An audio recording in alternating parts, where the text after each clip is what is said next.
ঈদের নামাজ পড়ার সঠিক নিয়ম। ঈদের নামাজে যাওয়ার আগে অবশ্যই আমার এই ভিডিওটি দেখবেন। ইনশাআল্লাহ ঈদের নামাজ নিয়ে আপনার কোনো পেস লাগবে না।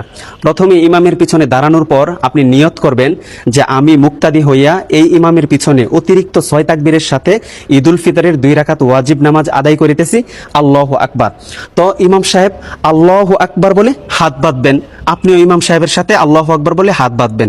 তারপর ইমাম সানা পড়বেন, সানা পড়ার পর অতিরিক্ত 3টা তাকবীর দিবেন। আল্লাহু আকবার বলবেন, হাত ছেড়ে দিবেন। দ্বিতীয় তাকবীর আল্লাহু আকবার বলবেন, হাত ছেড়ে দিবেন। তৃতীয় তাকবীরের মাথায় আল্লাহু আকবার বলে হাত বেঁধে নেবেন। তারপরে ইমাম সাহেব সূরা ফাতিহা এবং অন্য আরো একটি সূরা মিলিয়ে রুকু সিজদা কমপ্লিট করে দ্বিতীয় রাকাতের জন্য দাঁড়াবেন। দ্বিতীয় রাকাতে দাঁড়ানোর পর ইমাম সাহেব প্রথমে সূরা ফাতিহা এবং অন্য আরো একটি সূরা মিলাবেন।